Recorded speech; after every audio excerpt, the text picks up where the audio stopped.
नमस्कार, मैं वसंत रावल। आज मैं आपको बताने आया हूं प्रश्न कुंडली को देखकर ये कैसे पता चलता है कि संतान प्राप्ति का योग कब बनेगा। सबसे पहले हम लोग जानेंगे कि प्रश्न कुंडली होती क्या है। जब कोई व्यक्ति हमारे सामने आकर कोई प्रश्न पूछता है, ठीक उसी क्षण जो तारीख हो, जो समय हो, जो स्थल हो, ये तीनों को मिलाकर एक नई कुंडली का निर्माण किया जाता है और उसी को हम लोग कहते हैं प्रश्न कुंडली। अब दूसरा प्रश्न ये होता है कि प्रश्न कुंडली क्यों बनानी पड़ती है, तो भी सुनिए। काफी बार हमारे पास कोई क्लाइंट आता है जिसके पास अपनी जन्म तारीख ही नहीं होती। काफी बार ऐसे क्लाइंट भी आते हैं कि जन्म तारीख तो पता है लेकिन समय का पता नहीं है। तो ऐसी स्थिति में जन्म कुंडली बनेगी नहीं, और जब जन्म कुंडली बनेगी नहीं तो उसका फलादेश कैसे होगा। तो ऐसी विकट परिस्थिति के अंदर हमें प्रश्न कुंडली बनाकर उनके प्रश्नों का जवाब देना होता है। प्रश्न कुंडली के अंदर आप कोई भी प्रकार के प्रश्नों के जवाब दे सकते हो। काफी बार क्लाइंट आके हमें अलग अलग टाइप के प्रश्न पूछता है। पंडित जी, विवाह कब होगा, संतान का सुख कब प्राप्त होगा, मकान का सुख कब प्राप्त होगा, नौकरी कब मिलेगी, विदेशागमन के योग कब है, मेरी तंदुरुस्ती कब अच्छी होगी। ऐसे कई प्रकार के प्रश्न हो सकते हैं। और मजे की बात यह है कि आप प्रश्न कुंडली के माध्यम से कोई भी प्रश्नों का जवाब दे सकते हो। प्रश्न कुंडली के अंदर भी बहुत सारी अलग अलग स्थितियां जो मैं पहले वीडियो में बता चुका हूं, अगर आपको मौका मिले तो अवश्य सुनना। लेकिन आज हम लोग जानेंगे कि प्रश्न कुंडली को देखकर ये कैसे पता चलता है कि शीघ्र यानी कि बहुत ही जल्दी संतान प्राप्ति के योग कब है। तो मैंने टोटल 12 अलग अलग नियम आपको समझाने के लिए कुंडली के अंदर ग्रह स्थिति को स्थित किया है और मैं आपको समझाने का प्रयास करूंगा। आइए देखते हैं। संतान प्राप्ति के शीघ्र योग कब बनते हैं, उसके 12 अलग अलग नियम मैं आपको बताने जा रहा हूं। उसमें सबसे पहला नियम है कि प्रश्न कुंडली के अंदर लग्नाधिपति ग्रह अगर पंचम भाव में बैठा हो तो समझ जाना कि शीघ्र संतान प्राप्ति के योग बनते हैं। जैसे कि आपके सामने देखिए, मेष लग्न की कुंडली है तो लग्नाधिपति ग्रह कौन बना, मंगल। ये लग्नाधिपति मंगल पंचम भाव में बैठा है। तो हम प्रश्न कुंडली को देखते ही समझ जाते हैं कि भाई आने वाले कुछ ही 2-4 महीने के अंदर प्रेगनेंसी के योग बनेंगे और ये शीघ्र संतान प्राप्ति का योग बनेगा। दूसरा, प्रश्न कुंडली के अंदर अगर जो पंचमाधिपति ग्रह लग्न भाव के अंदर बैठा हो और शुभ स्थिति में बलवान हो तो भी हम समझ जाते हैं कि इसे शीघ्र संतान प्राप्ति का योग बनेगा। जैसे कि आप देखिए, मेष लग्न की कुंडली के अंदर पंचम भाव के अंदर सिंह राशि है तो पंचमाधिपति कौन हुआ, सूर्य हुआ। ये पंचमाधिपति सूर्य लग्न भाव के अंदर मेष राशि के अंदर उच्च राशि में बलवान होकर बैठा है। तो जब पंचमाधिपति ग्रह शुभ स्थिति में बलवान होकर लग्न में बैठा हो तो भी शीघ्र संतान प्राप्ति के योग बनते हैं। तीसरा नियम, अगर प्रश्न कुंडली के अंदर लग्नाधिपति ग्रह पंचम भाव में बैठा हो और पंचमाधिपति लग्न भाव में बैठा हो, अर्थात लग्न भाव और पंचम भाव के स्वामी आपस में एक दूसरे के घर में बैठकर परिवर्तन योग बनाते हो तो भी शीघ्र संतान प्राप्ति के प्रबल योग बनते हैं। चौथा नियम, अगर प्रश्न कुंडली के अंदर लग्नेश ग्रह और पंचमेश ग्रह ये दोनों ग्रहों की शुभ युति अगर केंद्र में होती हो, त्रिकोण में होती हो या दूसरे 11वें भाव में होती हो और कोई भी पाप ग्रह उसे न देखता हो तो भी शीघ्र संतान प्राप्ति के योग बनते हैं। जैसे कि यहाँ पे देखिए, लग्नाधिपति कौन है, मंगल है। पंचमाधिपति कौन है, सूर्य है। तो इधर देखिए, लग्नाधिपति मंगल उच्च का होकर रोचक योग नाम का पंच महापुरुष राजयोग बना रहा है और पंचमाधिपति सूर्य दसम भाव के अंदर दिग्बली हो रहा है और सूर्य मंगल दोनों मित्र है। तो ये स्थिति के अंदर हम कह सकते हैं कि भाई आने वाले 2-4 महीने के अंदर ही घर के अंदर संतान प्राप्ति का योग निर्माण हो रहा है, आप आगे बढ़िए। उसके बाद पांचवा नियम, अगर प्रश्न कुंडली के अंदर पंचमेश ग्रह स्वगृही होकर बैठा हो, फिर से बोलता हूं, प्रश्न कुंडली के अंदर पंचमाधिपति ग्रह स्वगृही होकर बैठा हो और उसके ऊपर अगर गुरु की 5वीं दृष्टि पड़ती हो, 7वीं दृष्टि पड़ती हो या 9वीं दृष्टि पड़ती हो, तो भी प्रबल संतान प्राप्ति के योग होते हैं। और हम कह देते हैं कि भाई आने वाले 2-4 महीने के अंदर ही तुम्हारे घर के अंदर कोई ना कोई गुड न्यूज आएगा और तुम्हारे घर में पुत्र प्राप्ति के योग बनेंगे। तो इधर देखिए, सूर्य कौन है? पुरुष ग्रह, और गुरु कौन है? वो भी पुरुष ग्रह। तो जब पुरुष ग्रह के ऊपर गुरु की दृष्टि पड़ती है तो निश्चित पुत्र प्राप्ति के प्रबल योग बनते हैं। छठवां नियम मैं आपको बताने जा रहा हूं, अगर प्रश्न कुंडली के अंदर भाग्येश ग्रह स्वगृही मित्र क्षेत्री उच्च का होकर अगर जो पंचम भाव में बैठा हो तो भी शीघ्र संतान प्राप्ति के योग बनते हैं। जैसे कि आपके सामने कुंडली बनाकर रखी है, प्रश्न कुंडली के अंदर धनु लग्न आ रहा है और भाग्य स्थान में कौन सी राशि है? तो भाग्य स्थान में सिंह राशि है और सिंह राशि का स्वामी कौन है? सूर्य है। तो धनु लग्न की कुंडली के अंदर भाग्याधिपति सूर्य पंचम भाव के अंदर उच्च राशि में बलवान होकर बैठा है और देखिए पंचमाधिपति मंगल भी भाग्य भाव में बैठा है। तो यहाँ पे पंचम भाव और नवम भाव का परिवर्तन योग हो गया। दूसरा, नवम भाव का स्वामी नवम भाव से नवम भाव में, तो यहाँ पे भावात भावम नियम भी लागू पड़ा। इससे हम परम भाग्य योग भी कहते हैं। फिर से कहूंगा, भाग्याधिपति ग्रह भाग्य स्थान से भाग्य स्थान में, तो इसे परम भाग्य योग भी कहते हैं। तो प्रश्न कुंडली के अंदर भाग्याधिपति ग्रह अगर स्वगृही मित्र क्षेत्री उच्च का होकर अगर पंचम भाव में बैठा हो तो निश्चित तौर पे शीघ्र संतान प्राप्ति के योग बनते हैं।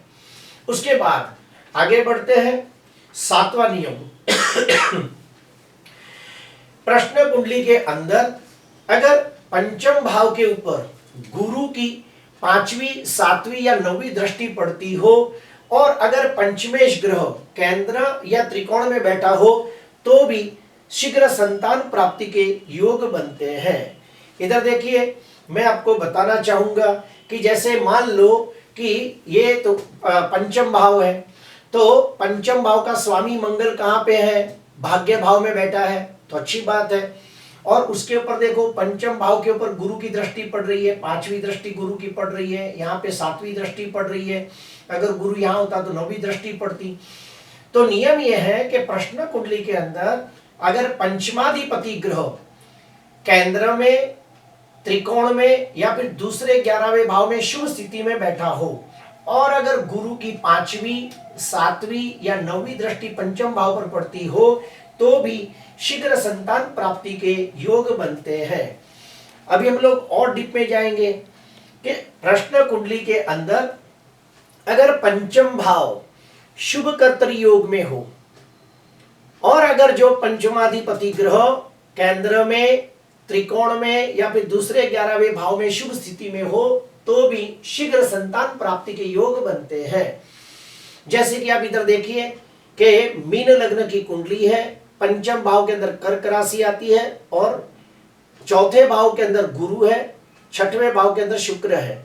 तो जो पंचम भाव है ये गुरु और शुक्र दो शुभ ग्रहों के बीच में आ गया, तो इसे हम कहते हैं शुभ कर्तरी योग। यानी कि जो 5वां भाव है उसके आगे वाला भाव और उसके पीछे वाला भाव, दोनों भाव के अंदर शुभ ग्रह बैठे हैं, तो हम कहेंगे कि पंचम भाव शुभ कर्तरी योग में आ गया है, तो पंचम भाव शुभ हो गया। अभी पंचमाधिपति चंद्र है, वो चौथे भाव में दिग्बली भी है और गुरु के साथ गजकेसरी योग भी बना रहा है। तो ऐसी स्थिति में हम कहेंगे कि अगर पंचम भाव शुभ कर्तरी योग में हो, कभी कभी ऐसा भी होता है कि पंचमाधिपति ग्रह अगर वो भी शुभ कर्तरी योग में आ जाए तो भी शीघ्र संतान प्राप्ति के योग बनते हैं। अभी हम और आगे बढ़ेंगे कि प्रश्न कुंडली के अंदर पंचम भाव के अंदर कोई ग्रह उच्च का होकर बैठा हो तो भी शीघ्र संतान प्राप्ति के योग बनते हैं। जैसे कि आपके सामने इधर देखिए एग्जाम्पल दिया है कि वृश्चिक लग्न की कुंडली है और पंचम भाव के अंदर मीन राशि है और मीन राशि के अंदर शुक्र उच्च का होकर बैठा है। तो वृश्चिक लग्न की कुंडली के अंदर पंचम भाव में शुक्र उच्च का होकर बैठा है, तो हम कहेंगे कि आने वाले 2-4 महीने के अंदर ही आपको कोई गुड न्यूज मिलेगा और जो भी बच्चा होगा वो लड़की होगी, क्योंकि शुक्र पंचम भाव में बैठा है। शुक्र स्त्री ग्रह है। अगर शुक्र पंचम भाव में प्रश्न कुंडली के अंदर उच्च का होकर बैठा है तो आप बेझिझक कह सकते हो कि आपके घर पे जो संतान आएगी वो लड़की होगी और वो लड़की दिखने में बहुत ही सुंदर, बहुत ही नसीबदार, बहुत ही कला प्रेमी और बहुत ही तेजस्वी लड़की का जन्म होगा। तो प्रश्न कुंडली के अंदर आपको ये भी देखना होता है कि पंचमाधिपति ग्रह अगर पुरुष ग्रह होगा तो पुत्र संतति होगी। अगर पंचमाधिपति ग्रह अगर मान लो स्त्री ग्रह हो तो लड़की होने की संभावना बढ़ेगी, या फिर पंचम भाव के अंदर पुरुष ग्रह खुद बैठा हो तो भी लड़का हो सकता है, और पंचम भाव के अंदर स्त्री ग्रह अगर जो बलवान होता हो तो कन्या होगी। जैसे कि मान लो एग्जांपल देता हूं कि पंचम भाव के अंदर शुक्र उच्च का है तो लड़की होगी, पंचम भाव के अंदर चंद्र उच्च का होकर बैठा हो, वृषभ का चंद्र अगर पंचम भाव में बैठा हो तो भी लड़की होने के योग बनेंगे। अगर पंचम भाव के अंदर सूर्य उच्च का हो रहा है, गुरु उच्च का हो रहा है, तो हम कहेंगे पुत्र प्राप्ति के योग बनेंगे। फिर हम आगे बढ़ते हैं कि 10वां नियम मैं आपको बताने जा रहा हूं कि प्रश्न कुंडली के अंदर जो पंचमेश ग्रह होता है वो अगर नवमांश कुंडली के अंदर भी अगर स्वग्रही मित्र क्षेत्रीय उच्च का होकर केंद्र त्रिकोण में बैठा हो तो भी शीघ्र संतान प्राप्ति के योग बनते हैं। जैसे कि आप देखिए वृश्चिक लग्न की कुंडली के अंदर ये शुक्र यहाँ पे उच्च का है। अब तो पंचमाधिपति ग्रह कौन हुआ? गुरु हुआ। ये पंचमाधिपति गुरु नवमांश कुंडली के अंदर अगर स्वगृही मित्र क्षेत्रीय उच्च का होकर केंद्र में या त्रिकोण में या दूसरे 11वें भाव में बैठा हो नवमांश कुंडली के अंदर तो भी शीघ्र संतान प्राप्ति के योग बनते हैं। उसके बाद और एक नियम है जो मैं आपको बताना चाहूंगा, जो बहुत जूनी किताबों में लिखा है लेकिन वो ज्यादातर इतना सही नहीं माना गया है मेरे अनुभव में, फिर भी मैं आपको बताना चाहूंगा कि प्रश्न कुंडली के अंदर अगर शीर्षोदय लग्न आता हो, शीर्षोदय लग्न यानी कि क्या, जब कोई लग्न का उदय होता है तो पहला उसका सिर दिखाई देता है। फिर से कहूंगा, शीर्षोदय लग्न यानी क्या, जब कोई राशि का सुबह उदय होता है तो उस समय उसका चेहरा यानी कि सर पहले हो तो उसे शीर्षोदय लग्न कहते हैं। अभी प्रश्न ये उठता है कि शीर्षोदय लग्न कौन कौन से हैं, तो भी मैं बताना चाहूंगा कि मिथुन लग्न, उसके बाद कन्या लग्न, तुला लग्न, वृश्चिक लग्न, मकर लग्न, ये जो है ये सब शीर्षोदय लग्न है। फिर से कहूंगा, मिथुन लग्न, कन्या लग्न, तुला लग्न, वृश्चिक लग्न, मकर लग्न, ये सब शीर्षोदय लग्न है। उसी तरह आता पिष्टोदय लग्न भी आता है। तो अगर जो प्रश्न कुंडली के अंदर शिष्टोदय लग्न आता है तो समझ जाना कि शीघ्र संतान प्राप्ति के योग बनेंगे। फिर आगे बढ़ते हैं, प्रश्न कुंडली के अंदर अगर जो पंचम भाव के अंदर ही कोई राजयोग निर्माण होता हो तो समझ जाना जो संतान आएगा वो पूरे कुल का वर्धन करेगा। कुल वर्धन योग बोलते हैं उसको। जैसे कि आपके सामने इधर देखिए, मीन लग्न की प्रश्न कुंडली है तो प्रश्न कुंडली के अंदर लग्नाधिपति गुरु खुद उच्च का होकर पंचम भाव में बैठा है और चंद्र के साथ गज केसरी योग भी बना रहा है। तो इधर जबरदस्त योग बन गया। लग्नेश खुद पंचम भाव में उच्च का और चंद्र के साथ गज केसरी योग बना रहा है। तो आप बेझिझक कह सकते हो कि आने वाले कुछ ही समय में प्रेगनेंसी का योग बनेगा और जो भी आपके घर पे बच्चा होगा वो निश्चित तौर पे बहुत ही नसीबदार होगा, बहुत ही भाग्यशाली होगा। उसके जन्म के बाद तुम्हारी सबकी आर्थिक उन्नति होगी, तुम्हें धन, यश, कीर्ति सब प्राप्त होगा और बच्चा बहुत ही तेजस्वी होगा, धार्मिक होगा, श्रद्धालु होगा और पिछले जन्म के पुण्य लेके पैदा होगा। तो उसके जन्मने के बाद तुम्हारा पूरा कुटुंब सुखी होगा, ऐसा आप बेझिझक कह सकते हो। उसके बाद और एक नियम है जो मैं आपको बताना चाहूंगा कि अगर प्रश्न कुंडलियां बनाते हो और प्रश्न कुंडली के अंदर ये होते हैं तीन त्रिकोण, ये होते हैं तीन त्रिकोण, इसके स्वामी होते हैं कारक, इसके स्वामी होते हैं योग कारक, राजयोग कारक। फिर से कहूंगा, कोई भी आप प्रश्न कुंडली बनाते हो तो उसके अंदर जो पहले भाव का स्वामी होता है, पांचवें भाव का स्वामी होता है, नौवें भाव का स्वामी होता है, ये तीनों भाव जो है त्रिकोण, उनके स्वामियों को कारक ग्रह, योग कारक ग्रह, राजयोग कारक ग्रह माना गया है। अगर प्रश्न कुंडली के अंदर तीन त्रिकोण के स्वामी अर्थात तीन कुंडली के कारक ग्रह अगर जो आपस में युति, प्रतियुति या फिर दृष्टि योग बनाते हो तो भी आप बेझिझक कह सकते हो कि शीघ्र संतान प्राप्ति का योग बनेगा। आने वाले 2-4 महीने के अंदर ही आपको गुड न्यूज प्राप्त होगा और आपके घर पे जो संतान का जन्म होगा वो बड़ा तेजस्वी प्रभावशाली संतान होगा और उसके जन्म के बाद आपकी भाग्य में वृद्धि होगी। एग्जाम्पल के तौर पे इधर देखिए, ये मीन लग्न है तो लग्नाधिपति कौन हुआ? गुरु। पंचमाधिपति कौन हुआ? चंद्र। भाग्याधिपति कौन हुआ? मंगल। अब ये तीनों का कॉम्बिनेशन कैसे हो रहा है देखो, लग्नाधिपति गुरु पंचम भाव के अंदर चंद्र के साथ बैठा है, तो ये त्रिकोण और ये त्रिकोण के मालिक एक साथ बैठ गए, लग्नेश और पंचमेश दोनों की युति हो गई। उसके ऊपर भाग्येश मंगल की अष्टम दृष्टि पड़ रही है, भाग्येश मंगल की दिग्बली होकर 8वीं दृष्टि पड़ रही है लग्नेश गुरु के ऊपर, पंचमेश चंद्र के ऊपर। तो यहाँ पे तीन त्रिकोण के स्वामी का एक दूसरे के साथ दृष्टि योग हो गया, युति भी हो गई, ये युति हो गई, ये दृष्टि हो गई, तो बेझिझक कह सकते हो कि शीघ्र संतान प्राप्ति के योग बनेंगे। अभी हम कुछ ऐसे नियम जानेंगे कि जिससे मालूम पड़ता है कि संतान न हो या फिर संतान में विघ्न आए, तो वो भी सुन लो। अगर पंचमाधिपति ग्रह, फिर से कहूंगा, अगर प्रश्न कुंडली के अंदर पंचमाधिपति ग्रह नीच राशि में निर्बल होकर बैठा हो, तो पंचमाधिपति ग्रह 6वें, 8वें, 12वें भाव के अंदर पीड़ित होकर बैठा हो, तो आप बेझिझक कह सकते हो कि हाल में संतान प्राप्ति के योग मुझे दिखाई नहीं दे रहे, ये 1 साल के अंदर तो संतान प्राप्ति नहीं होगी, 1 साल के बाद संतान प्राप्ति के योग हो सकते हैं। उसके अंदर आपको शनि को भी देखना होता है, शनि कब राशि बदली कर रहा है, गुरु कब राशि बदली कर रहा है, वो सब भी देखना होता है। उसके बाद दूसरा नियम, अगर पंचमाधिपति ग्रह, अगर जो पंचमेश ग्रह है अगर वो पाप कर्तरी योग में हो तो भी संतान प्राप्ति में विघ्न होगा।